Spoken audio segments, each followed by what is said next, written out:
Sure you guys don't want a bigger room? We love you. We love you. We like being close. Okay, good. As you know, we've had a tremendous amount of activity here in the last 24 hours, really focused on the American worker. Buy America and Hire America is at the core of the president's plan to create an economy that works for everyone. And I think by every indication, you've seen that focus in the past 24 and 36 hours.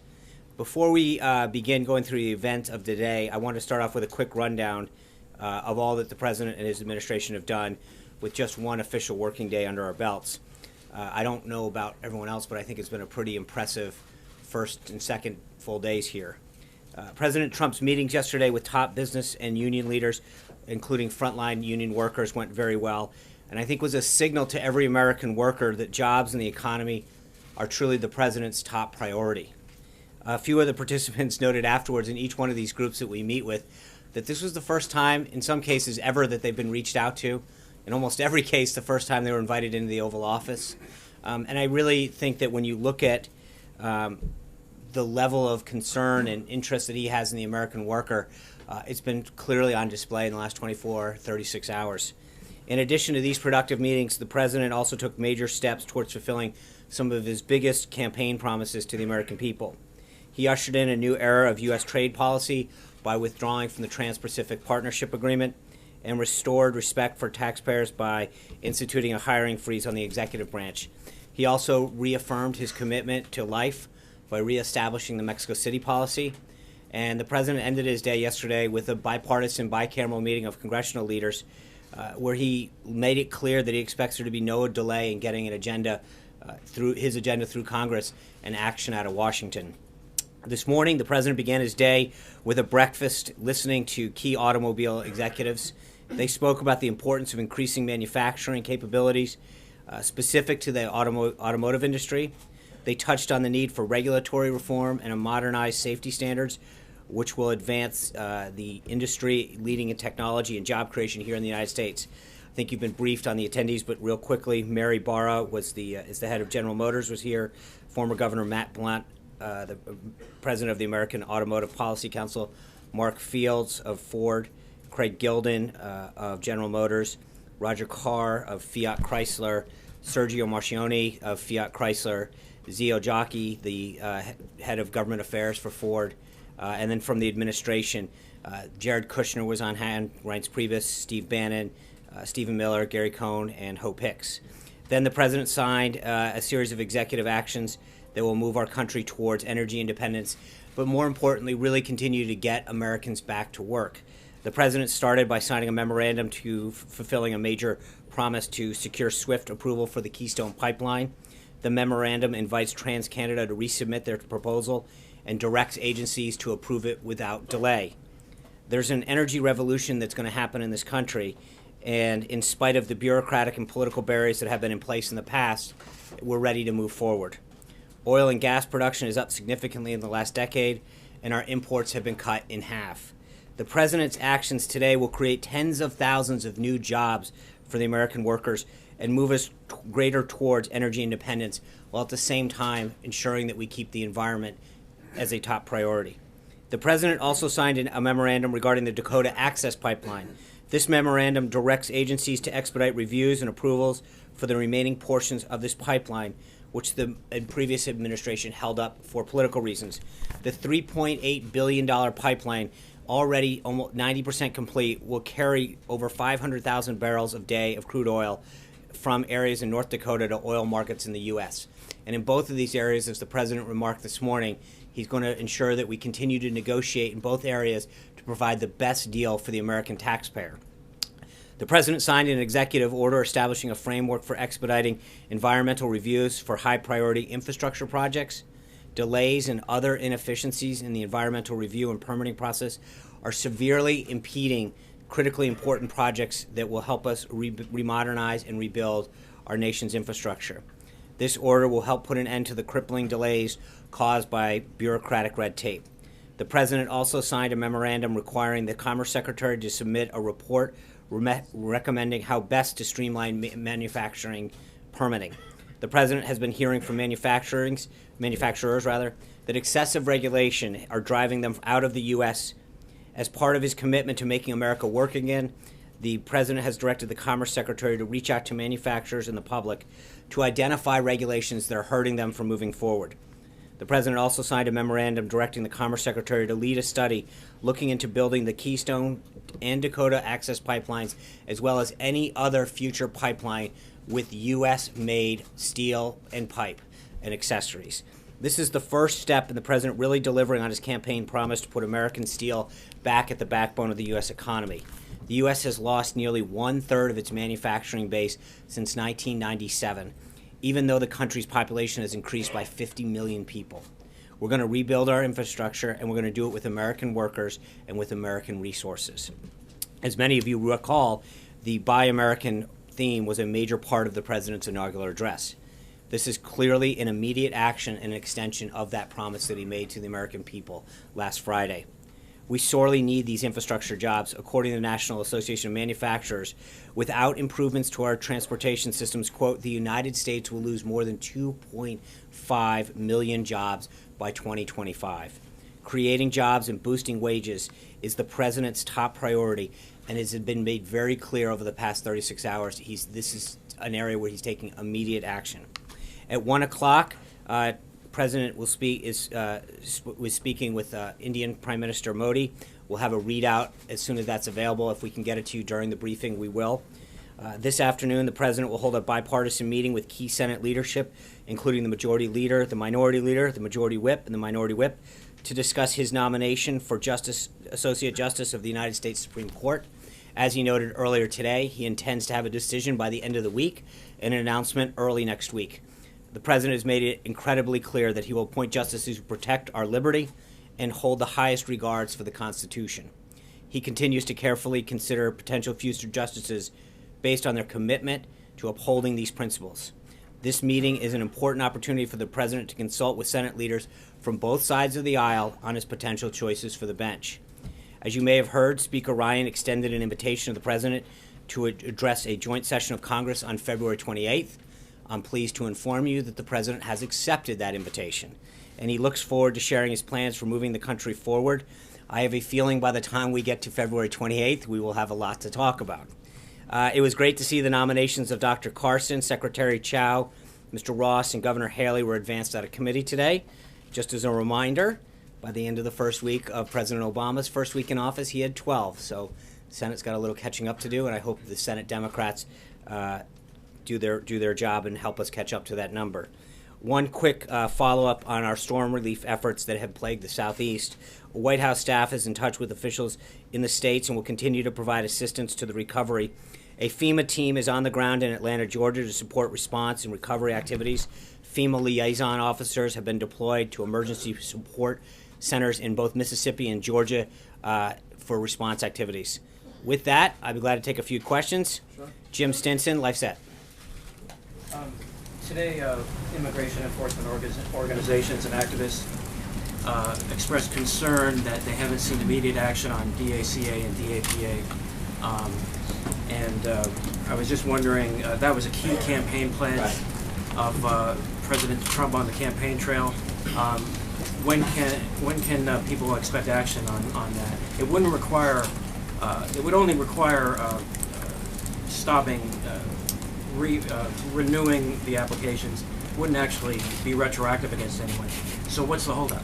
Well, as I think I mentioned yesterday, I think when it comes to immigration and the promises that the President made during the campaign to both ensure that we build a wall and enforce our southern border, as well as reform our entire immigration system, his priority is first and foremost focused on people who pose a threat to people in our country, to criminals, frankly. And that's where he wants ICE to focus their efforts. With respect to DACA, I think he's considering to make sure that his cabinet-level team starts to organize and create a plan to move forward with respect to that issue, and that's where we are right now. David Jackson. Sean, there are stories out there that the EPA officials have been gagged from talking to the press, talking to the media. Basically, it's the gag order. It's the same kind of thing we had from the Interior Department over the weekend. First of all, is that true? And secondly, why is that being done if it is? Yeah, I don't know. That story literally is breaking as we were entering the briefing room. We're looking into it. I don't think it's any surprise that when there's an administration turnover that we're going to review the policies. But with respect to the question you're asking, I don't have any information at this time. We asked the team to go look into it as we're entering the briefing room, and if I have an update while we're here, I'll be glad to get back to you.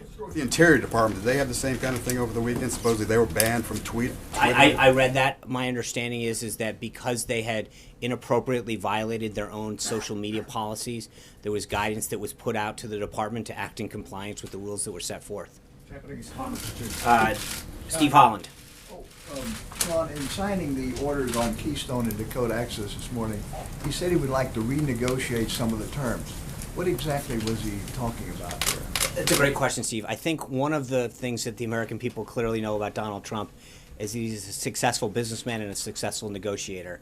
And as he looks at these deals, what he's trying to ensure is that these projects that are great in the sense they're going to create jobs and help our economy, but in a lot of cases they're going to make these organizations a lot of money. And what he's ensuring is that the American taxpayer gets the best deal possible. So he's asking his team to review those deals and to make sure that if we're going to do all of these things to expedite these projects that go over or under a piece of U.S. soil, that the American taxpayer is considered in this process, and that we get the best deal for our country, not just in terms of jobs and future economic growth and a little bit more energy security, but also in terms of making sure that the taxpayers writ large who own some of these lands or access to these lands and waters and rivers, in case of Dakota, or get the best deal possible. Charlie Sparing. As you know, the March for Life is on Friday, and the President George W. Bush had a tradition of addressing the marchers through a phone call on the mall. Will the president be continuing that tradition on Friday? I know Kellyanne is going to attend the event.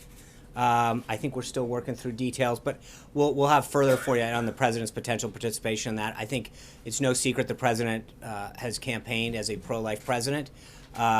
It's something that is very important to him, as evidenced by the Mexico City policy reinstatement that he issued yesterday.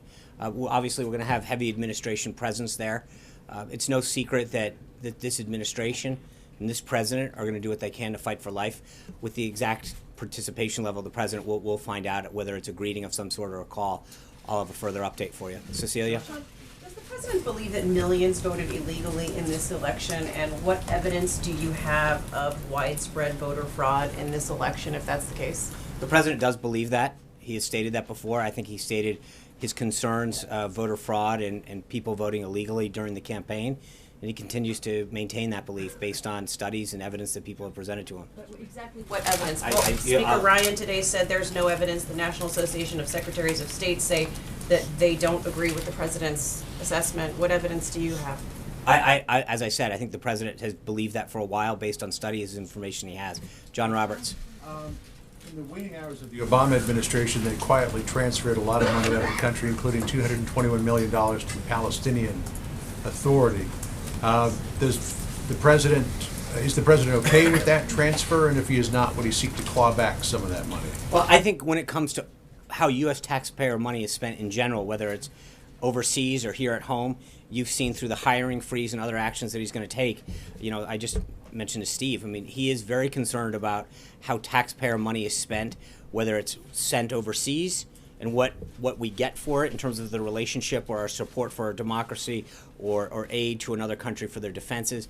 But he's going to be examining all aspects of the budget and how we look at all money, because I think that there is a newfound respect for how the American people's tax dollars are spent in this administration. And I think with his background as it is as a businessman and one who scrutinizes projects to bring them under budget on time, he's bringing that business acumen to the White House to the benefit of the American taxpayer. Is he okay with that particular I transfer? don't think I want to go any further to say that he is going to make sure that every deal, every dollar that is spent on behalf of by the government is done in a way that respects the American taxpayer. Sean, when you were talking about that voter fraud, are you going to ask for an investigation? Is the White House going to formally ask for a probe into this alleged No, I think voter he fraud? won very, very handily with 306 electoral votes, 33 states. He's very comfortable with his win, but I think To trouble him if he's bringing it up. That's why I think I'm he was asking. having a discussion with some folks and mentioned something in passing, which has been a long-standing belief that he's maintained. This isn't the first time that you've heard this concern of his. Trey? It's not, but I Thanks, think it's Sean. worth clarifying whether illegal ballots or illegal immigrants And I think there's been are studies. being There was one characterized. that came out of Pew in 2008 that showed 14% of people who have voted were non-citizens. There's other studies that have been presented to him. It's a belief he maintains. I mean, Just that they were counted improperly, as Dick Durbin says the president personally told him last night. It was that the people who voted I think did so I've illegally. asked and answered it. It's a belief that he's maintained for a while, a concern that he has about voter fraud, and that's based on information that's provided. Trey. Thanks, Sean. Following President Trump's executive actions earlier today, is he concerned about large-scale protests surrounding the construction of the Dakota Access and Keystone XL pipelines like we saw at Standing Rock? And how will he address the concerns of those who oppose those plans? I think he is going to make sure that he is looking or working with all parties involved, and that's part of to Steve's question. There's a way that you can continue to negotiate that, whether it's the Native Americans' concerns that they have on some of the lands in the Dakota pipeline. I mean, you're 93% there with Dakota, and I think that the president has shown through his business life that he knows how to negotiate a great deal where parties come out ahead, and he is willing to sit down with all of the individuals that are involved in the Dakota pipeline to make sure that it's a deal that benefits all of the parties of interest, or at least gets something that we want. So that's part of it. Margaret. Say Mara or Margaret? No, Margaret. All right, one at a time. Okay, Margaret, then Mara. We'll stick with the M's for a while. I'd like to ask you about Jim Comey, but I also very quickly wanted to follow up on Steve Holland's question about the pipelines and the renegotiation. The president, I think, sort of suggested that some of those renegotiations might already be happening, or that they would start happening. And I'm just wondering if you can clarify, like, are the mechanisms for that set? Have those discussions already begun? Well, he just signed the executive order today, and part of it was that as he moves these things forward, he wants to make sure that he gets the best deal for the American taxpayer and works with the parties involved to ensure that people who might have concerns have an opportunity to come back to the table and see if there's a way to. So the mechanisms are still being fleshed out, and the Yes. negotiations have not started again? That's Okay. correct. Jim Comey, what I wanted to ask was, could you make it official what has been reported by U.S. officials all day long, which is that the president has decided he wants Jim Comey to stay on, that Jim Comey has told him he will stay on. Did they discuss kind of the Russia investigations and the parameters of that? I don't have anything for that. I don't know what the status is. I'll have to follow up with the president. Mara. Okay, just a question about the hiring freeze yesterday. It doesn't exempt the VA, and there are 41,500 unfilled medical jobs at the VA, which is really an extremely large number. Right. The VA was one of his top Right. priorities, so he's now Remember, it's a hiring. freeze, and part of it is to ensure it's hold on, but part of it is to get our VA secretary in there, and to figure out how we can best, because hiring people when you have a system that's not working, and then just going out and hiring additional people doesn't seem to be the most efficient way of solving the problem. What we need to do, whether it's the VA or any other agency, is make sure that we're hiring smartly and effectively and efficiently. And I think the VA in particular, if you look at the problems that have plagued people, hiring more people isn't the answer. It's hiring the right people, putting the procedures in place that ensure that our veterans, whether it's health care or mortgages or the other services that the VA provides to those who have served our nation, get the services that they've earned. And right now the system's broken. So the freeze is meant to pause, allow there to be an analysis of what can make this better. And it's not just the VA, although obviously that's high on the president's list, but it's making sure that all of the services of government are done in a way that A, respects the taxpayer, but gives the American people the service or benefit that they truly deserve. So. Just to follow up on Cecilia, Yeah.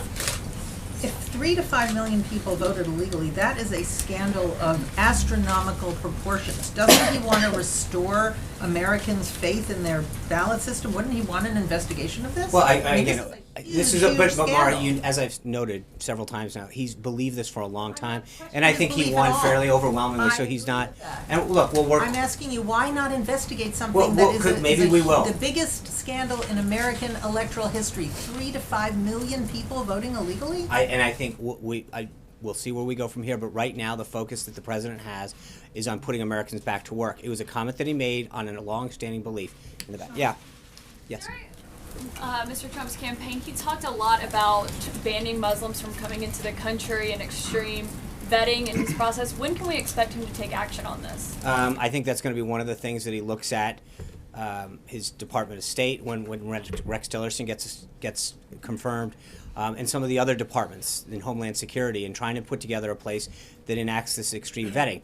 But I think the interesting thing about the question that you're asking is that we're sitting here today with two confirmed or with 3 cabinet with Mike Pompeo last night. But we're sitting here asking where the president's agenda is moving forward at a time when Senate Democrats are holding up, a massive amount of this cabinet. Do you think they're doing it purposefully? Oh, absolutely. There's no question about it. When you let's walk back a second and remember that Chuck Schumer put out a statement saying that they had an issue with 8 or 9 of them. So that leaves about 12 of them, 13, that they didn't have a problem with. They were consensus candidates. And while I think every one of the people that the president has nominated to serve in his cabinet is unbelievably qualified, even the Democrats admitted that 12 to 13 of them were what they called consensus candidates and that they wouldn't oppose them. And yet here we are 2 days in. Hold on. Do you have a message to those Democrats? Let's get it done. I mean, our country's economy and safety is at stake. We have a continuity of government in place to ensure that we can continue to protect and preserve this country and move business forward. But the reason that you have a confirmed secretary or director or administrator is to make sure that you can enact the agenda that the president campaigned on. And I think that every minute that we stall is a moment that the Democrats should have to answer for. Yeah. He's calling on you. Okay, I'm Anthony Harper, the Intermountain Christian Newspaper and the Christian Newspaper Association. And Israel leaders in the Knesset, I'm aware of, are concerned about the misuse of U.S. tax dollars going to UN schools that are inciting kids to violence against the Jews. What do you think President Trump, how would he respond to these Israel leaders? They're MK leaders Sharon Haskell, Yehuda Glick, and Dr. Eliza Levy. I recently had interviews with them. Their concerns are very serious. So they would want to know what President Trump, or how he would respond to the misuse of these. Well, I think I would go back to what I said to John a minute ago, which is that I think he has tremendous respect for how tax dollars are spent. But then I would mention again, I mean, we need a UN ambassador. We need a Secretary of State. There's a lot of these things that can start to happen under the direction of the new leadership that's being held up right now. Thank you. Tara. Is the president open to the idea of choosing a mainstream candidate like some of the Democratic congressional leaders are urging him to do today? For what? For a Supreme Court nominee. I think that defines. I think he's been very clear about his priorities. He's put out a list during the campaign of individuals that he would consider. But I mean, I think it's pretty mainstream to support the Constitution, pretty mainstream to respect, to follow the law, and not to create laws from the bench. That's what I think the majority of Americans would agree. And I think, when it comes to the candidates that he's put up for his cabinet, again, look at the quality and caliber of these individuals. That's what he's kind of continue to look for. People of high quality, of high caliber, that have gone, that fit the philosophy that he campaigned on. April. Sean, I want to ask you a couple of questions. One, starting off with Sessions, this delay in a vote, primarily because of concerns about issues of civil rights with Sessions, as well as voting rights. Yesterday you talked about issues of race, dealing with Congressman John Lewis and his statements, and also the bust. What do you say when people are once again bringing up the issue of race and voter fraud when it comes to Jeff Sessions, this man that President Trump has so much faith in to lead the Justice Department? Well, I think Senator Sessions' record on voting and civil rights is exemplary. He has fought very hard as both an attorney general in Alabama, as a U.S. attorney, and then as a senator. For voting rights, for civil rights, on areas of minority rights, he has pushed forward. And so when you look at his entire record, the people he prosecuted as both a U.S. attorney and an Alabama attorney general, he's been very forceful when it comes to making sure that voting rights and civil rights are enforced and protected. And not just that, but advanced. When the Voting Rights Act came up for renewal, he was a huge champion of it. So it's not just his record as an attorney, but as a United States Senator, he's been a very forceful advocate of the continuation of the Voting Rights Act. Yes, sir. I said a couple of questions. Oh, okay. I'm sorry. Yes. Okay. So I know we're new to this together. So. All right. So on the issue of race, going back, because you talked for a long time yesterday on the issue of race, and I wanted to ask you a couple of things, and I talked to the current head of the NAACP, who is accusing this administration of something called stereotyping by omission, saying that the president has met with athletes and entertainers, but yet has not met with civil rights leaders. And during his inauguration speech, he talked about inner cities, urban areas being riddled with gangs, violence, and drugs. What is the agenda? What are you planning when it comes to? Well, focusing on these issues? April, I mean, just the other day he sat down with Martin Luther King Jr. I would call him a civil rights leader. So where his dad was the civil third. rights leader. Well, You're talking about I three. think that he has done. I mean, I think he has done a lot for that. There's a lot of the pastors that he's met with. He has met with a lot of individuals on that issue throughout the campaign. They've come up and down the tower. He's brought them in and out of during the campaign and during the transition. They've been. He's with Aveda King the other day during the prayer service. There's a ton of individuals that he's met with to talk about this issue, and I don't think it's something that he takes lightly. He's talked about it tremendously because it's important to him, both in terms of where this country moves forward and some of the issues that face some of the minority communities in terms of not just education, but jobs and hiring and healthcare and access to small business lending. Those are all areas that he's been very concerned with and that he's talked about the need to address. Rollout of a plan. I mean, We're on some day of 2. I know, but guys, I know you're all anxious. I appreciate it. 100 days. Huh? He made this statement during the inauguration. I understand it, and we're on day 2, and look what he's doing. But I think that when you look at the jobs programs, the Dakota Pipeline, the Keystone Pipeline, the things that are going to bring jobs back and good-paying jobs with benefits, those benefit every American, regardless of the color of your skin. And I think that he talked to the labor leaders today about apprenticeships and how we can grow the economy, bring back training centers. Those benefit every American. And I think that those are the kind of things that he's committed to, is figuring out how do we look at the educational piece to ensure that as people transfer out of one job to another, as technology evolves, that we prepare people who might have had a blue-collar job to transfer into a technology-based job. But there's a lot of things that we can do in terms of training and retraining, VOTEC, and other areas of our society that help people advance, whether their background or not. And that's the kind of stuff that I think will help move them up. Yes, sir. Sean, the CBO came out with a report this morning that said if the current spending levels stay as they are, the government's going to spend about put the country in another $10 trillion of debt over the next 10 years. Does that reinforce for the president the need to cut spending? And if Absolutely. so, I mean, where in the government can he cut spending enough to make a dent on that? Well, look, I think this is the American people elected the right guy at the right time. This is somebody who understands how to cut a good deal, how to negotiate a good deal, and how to manage a budget. You look at how he's managed himself and his projects under budget and either on time or ahead of time.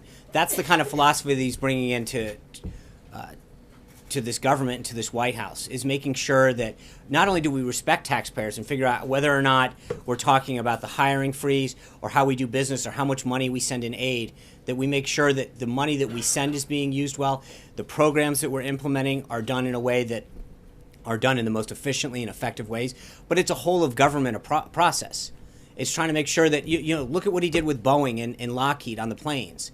It's going in and saying we can lower that price more, we can negotiate further. It's why when Steve asked about the 2 pipelines, that he wanted to make sure that he inserted pieces to say we can negotiate further. If we can get a better deal out of the American taxpayer, if someone's getting use of our lands or our waterways to build something that they're going to profit for it, can we find a way to ensure that the American taxpayer receives a benefit? That would go to the U.S. Treasury. And there's a lot of ways that he's going to continue to look at this, whether it's the money coming in or the money going out. How do we get a handle on this? But I think that we have the right guy at the helm of the country right now when it comes to ensuring that our tax dollars are spent well and our deficits addressed. One last piece, when it comes to energy exploration, it's not just about energy. It's not just about finding new ways to bring in energy to this country.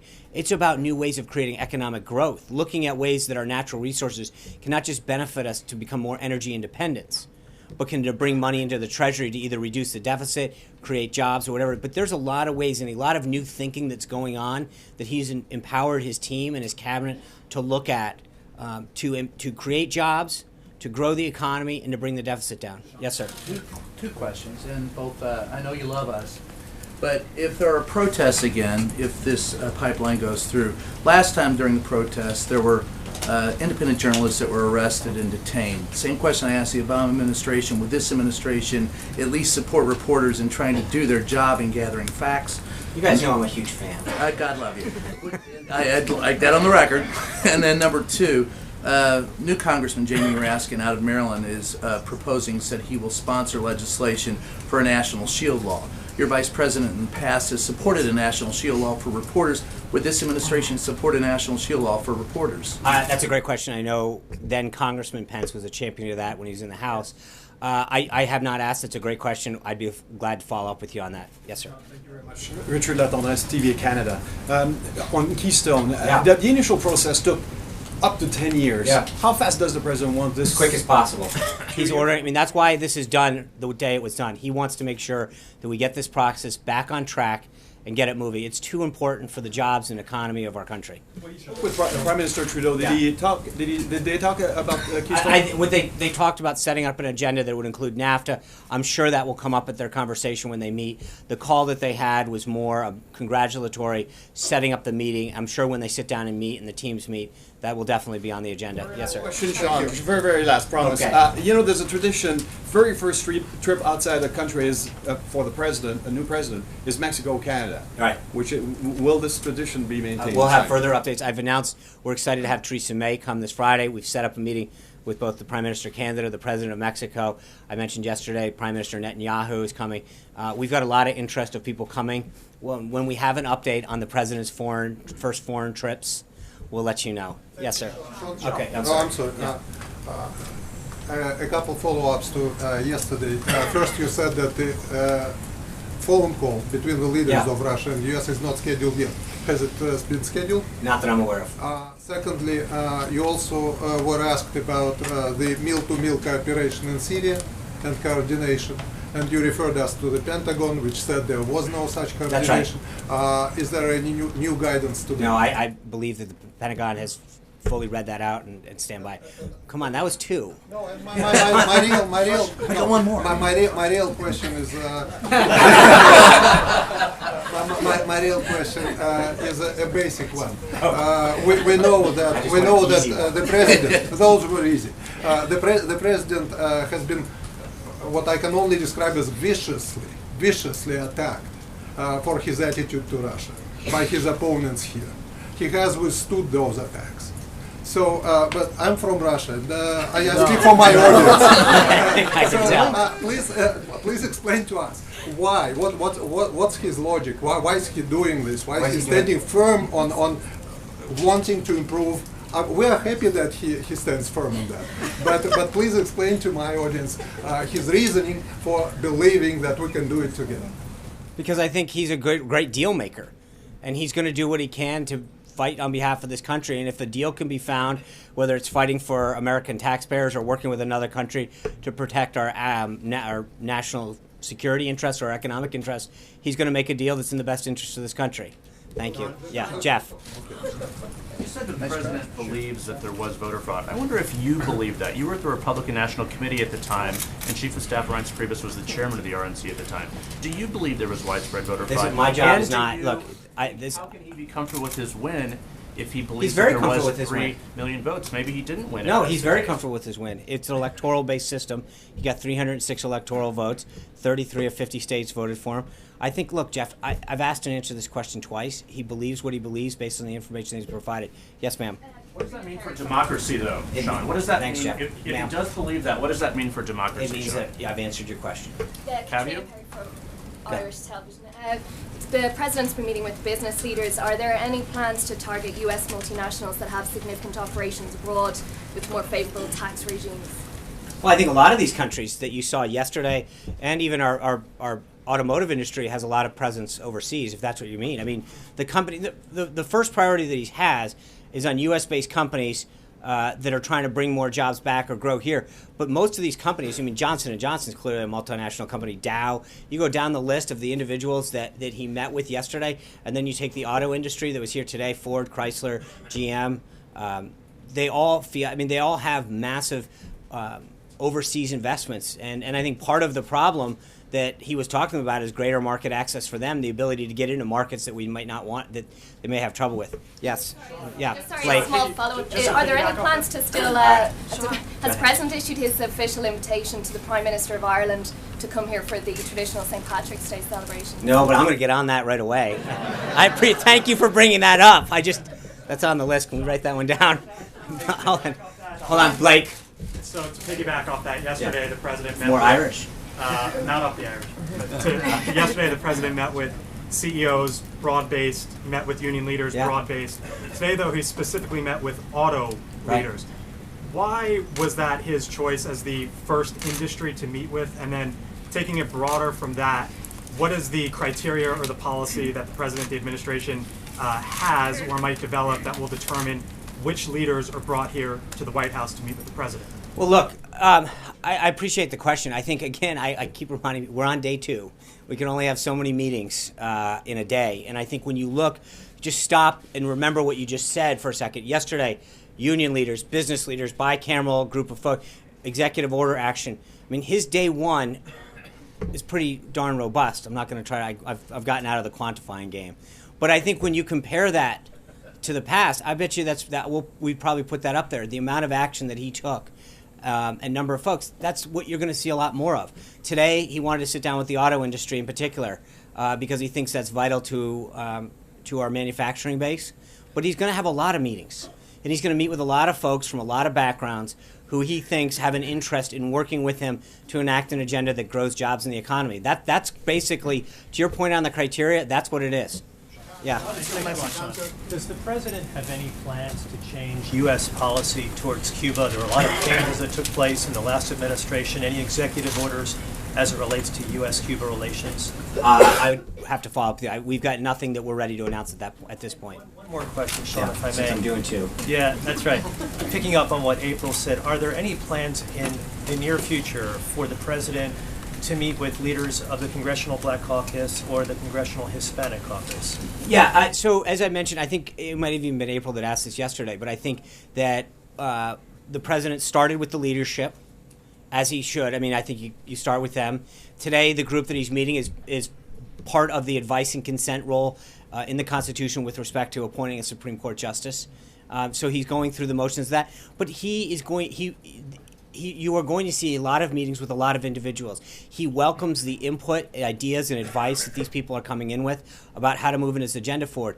This is something that he has really enjoyed, not just during the transition, but in the last few days of his administration, of hearing the feedback. And one of the things that's interesting about the meetings is, with the exception of the pool spray that opens them up, the president has largely just sat and listened, asked questions, tried to elicit their ideas about what barriers they're facing to hire more people, what the regulatory or tax impact is on their ability to create more jobs or to keep manufacturing here in the United States. You're going to see a lot more of that, and I think what he wants to do is further expand, whether it's governors or members of different groups within the House and the Senate, to come down here and get their advice and ideas on how to work together and move an agenda. Yeah. Hi, Jonathan Lemire, Associated Press. You had mentioned that the president is commissioning a review of the Islamic State strategy. Can you just tell us who exactly is involved in that review? How long is it going to take? And what are some options being considered? Well, I don't want to get too much in detail. I think obviously there's a lot of the key individuals, not to get back on my high horse here, but I think a lot of the individuals that are going to be part of that process. He's got some of his senior staff on that process now, but obviously a Secretary of State, a CIA director, a UN ambassador. There's a lot of folks that, have not been consulted yet because they haven't been confirmed. They have in private, but I think they need to get together, get confirmed, get in their respective departments, agencies, and be able to help get with their staff and provide feedback. Hallie Jackson. Thanks, Sean. 2 topics for it, if you don't mind. Yeah. First one, and really not to belabor a point here, but you said that the president has believed for a while that there is widespread voter fraud. But only 4 days ago did he get the power of the presidency to be able to do something about it. So why not definitively say that he will investigate if he believes, in the administration position, is that there was massive voter fraud? Well, first of all, the comment that he made was, he said 3 to 5 million people, could have voted illegally, based on the studies that he's seen. But he's very clear that he won the election based on the 306 electoral votes that he got.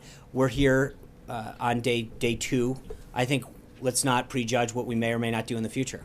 If he lost, would he be upset? Of course he'd be upset. Who wouldn't be upset if they lost? But he's not upset. I mean, about the vote. No, but I mean, that's not how the election is held in our country, by electoral votes. He won overwhelmingly with 306 electoral votes, the most since any Republican since Reagan. He's very comfortable with the depth and breadth of the support that he got from the American people and the 33 states that voted for him, the 9 of 13 battleground states, the 2,600 counties. He's very, very pleased with that. Yeah. Keystone, Sean, just one more on Keystone, the second topic, just quickly on the pipelines, if you don't mind, Sean. You did say I know, two you're right, topics. yeah, Thank you get two. On Keystone, when you look at the Dakota Access Pipeline as well, given the president's former business ties, his last financial disclosure showed that he did have some stake in Energy Transfer Partners. He has The sold it. CEO, he sold most of it, but there's still, at least from his last disclosure, still thousands of dollars that he has. Can you just reassure the American people that there were no Thousands of dollars conflicts? for a guy who's a multi-billionaire isn't I don't think that's at the top. I don't know that that's true. No, Sorry I don't about know. conflicts, what But would I you mean, huh? Excuse me? To those concerned about potential conflicts, Look, what would you I say? think he has no conflicts. By law, he can't have conflicts. And I think the president has gone above and beyond, as was outlined at the press conference a couple weeks ago, his efforts to make sure that his focus is entirely on the American people and bringing back jobs and growing this economy. Yes? The president recently said he thought NATO was obsolete. Does he share the view of Secretary of Defense James Mattis, who said yesterday Washington has, quote, an unshakable commitment to the alliance? Well, I think I've addressed this before, that the president is very clear that as it's structured now in terms of the output of NATO, he doesn't feel as though it's doing what its mission was set up to do or that it's being particularly effective. I think that Secretary Mattis and others have some ideas about how to reform and make organizations like NATO more effective and benefit the amount of money that the United States is putting into, whether it's NATO or the UN or other organizations like that. But I think he's not pleased with what he sees in terms of the U.S. contribution and the output that's getting. Yes, sir. Thanks, Sean. Legislation from Senators Collins, Senator Cassidy would repeal Obamacare but allow states that want to opt in to continue to have it. Would the president support that type of legislation? And if he did, would that go back on his promise to have a full repeal of the law? Well, I think first and foremost, let's get back to what his goal is. I mean, we're working with Congress. Some of those conversations started last night. Staff has been working on a plan to repeal and replace. His goal, first and foremost, is to make sure that we give the American people a healthcare system that's affordable, more accessible, more doctors, more plans. That's what his goal is going to be, how a state chooses to implement that. But I think right now the idea that we've had these mandates requiring people to get things that's driven out competition and driven up cost is not a healthcare system that he's pleased with and wants to support the repeal of. Kristen. Sean, thank you. I just want to be clear about this investigation because it seems like you potentially opened the door for one. Have you discussed with the president the Which possibility investigation are you referring of to? possibly investigating this voter fraud? No, I didn't. I did not. No, I did not. It's possible. No, of course, anything's possible. I